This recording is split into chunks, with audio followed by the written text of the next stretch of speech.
but hopefully I can get into filming.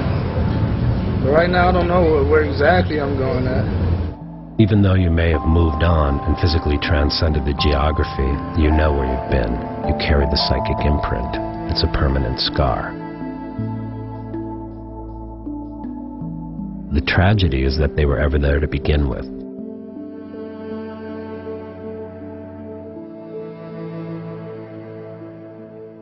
Skid Row is like Vegas for junkies, the country's largest 24/7 drug supermarket. Skid Row, 50 square blocks, downtown Los Angeles. Commander Andrew Smith is a winner. If he wasn't a cop, he'd be upper management in some Fortune 500 company. When you walk through the streets with Smith in his uniform, he runs into a lot of people he knows. Homeless people, crazy people, stinky people, people smoking crack and shooting dope. Well, there are those people who call it the Mardi Gras on crack, is the little party that they have down here. He loves it. Skid Row's been good to Smith. He just got promoted to assistant commander. It's a big deal. He's a good man, but when the day's done, he's still a cop, and he'll lock your ass up. No doubt about it. He's a straight-up super dope cop.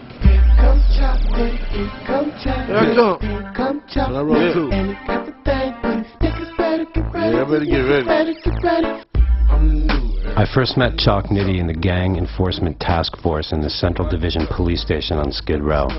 A detective pulled up his website on a computer screen. He was a rapper, part of a crew called Snowman Click, who was slanging crack on Skid Row. Chalk Nitty was going to be a football star. He thought he was going to go to college. 10 kids, no dad, mom with a gambling issue. I started selling rocks when I was about 12 years old. And there was no one to tell him not to do it. He didn't see anybody who was benefiting from education. The message was clear. You're nobody and you're not going to be anybody, so you might as well get paid. I think there's a culture of, that making money off of drugs is okay because maybe family members did it, heck, maybe parents did it in some cases. You know, when you're young, you see people having good things, it makes you want to get it too.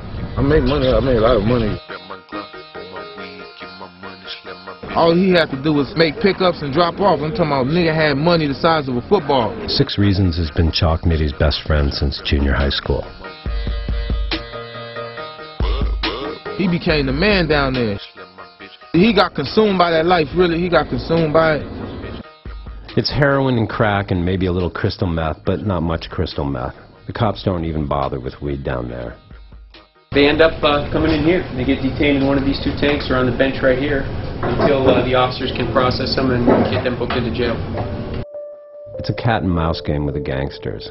The cops punch the clock, arresting gangbangers selling drugs, then they go home and come back and do it again the next day. The dealers are always here. Always. Everybody buying anything. I was just selling what the majority of the people down there wanted. Crack-smoking junkies, dope fiends, movie stars, soccer moms, all rubbing elbows with Crips and Bloods, slanging rocks side by side.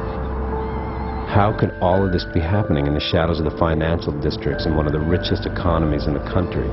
Kings of industries and heads of state sleeping in silk pajamas in 5-star hotels just a few blocks away. I done seen people come down there in suits and drop pushing up in a Lexus for some of that. You know what I'm saying? Crack don't discriminate.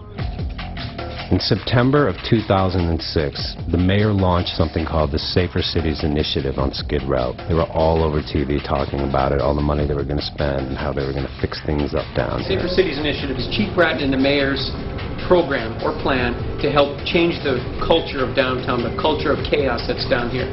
They deployed 50 new cops to Central Division to target drug crime and reverse something they called the culture of lawlessness.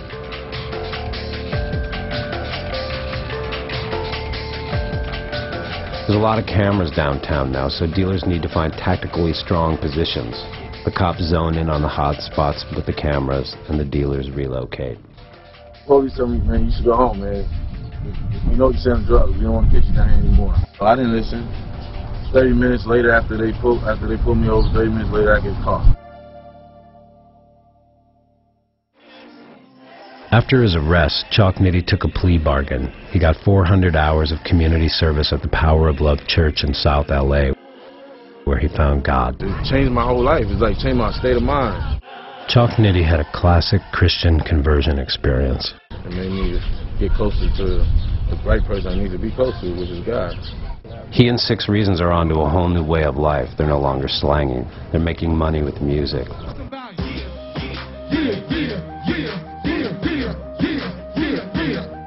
playing gigs, selling CDs. Go hard or go home. You ain't met a nigga like me in so long. Thank you for this opportunity. Again. Thank you. Thank you thoroughly. Thank you. Just to be here. Yes, Lord. I'll never come back down here again and sell dope. I don't got time to go to jail right now. I got 2 kids to take care of. Needless to say, it's a struggle to stay out of it. Slagging mixtapes instead of crack, paying the bills. They both got 2 kids. Trying not to get sucked back into the life, or caught up in someone else's madness, or end up as collateral damage. It's almost inevitable. The city attorney designated 6 new prosecutors. All of a sudden, the streets looked better than ever. The place was really cleaned up. When you look at the places that you and I know on 5th Street and Crocker where there used to be tents and people leaning against the walls and homeless people there, now all that's left on the wall there is the little black shadow of where people leaned for dozens of years. But Skid Row's still the best place in town to get crack and dope. Best prices, all day, all night. Might be a little bit more difficult, but it's still there. I know there's always probably going to be drugs around, and there's still going to be drugs downtown here. But if we can keep a lid on the drugs and a lid on the criminal behavior, I think we'll be successful. Knowing that the police presence is so strong downtown, there's fewer people violating the law. At some point in time, the 50 extra cops from the Safer Cities Initiative will be gone. Most of the money from the Safer Cities Initiative is one-time money, and that'll be spent. The people who went to jail and the cleanup will be released, and the dance continues. It's been going on so long that it's hard to control and contain it. But why is it still there? Skid Row isn't a problem with an exclusively monetary solution. The roots are much deeper than that. There's more God per square inch on Skid Row than anywhere else in the greater Los Angeles area. It's not an official statistic, but it's true. Hare Krishna, Hare Rama. Hare Krishna, Hare Krishna. Krishna Krishna, Hare Hare. Krishna Krishna, Hare Hare. There's Buddhist temples, mission chapels, preacher in every parking lot. And I am here to give testimony of what Jesus can do in your life. Each Sunday morning brings an opus of prayers and hymns projected through PA systems on street corners. Lines down the block for a blessing and a breakfast burrito. Orlando Ward is head of PR for the Midnight Mission. It's one of the biggest homeless megaplexes on Skid Row. $70 million, just a couple years old. Folks down here on Skid Row experience a closer relationship with God than most people do. I mean, their life is on the line 24/7, fully exposed out there on the streets.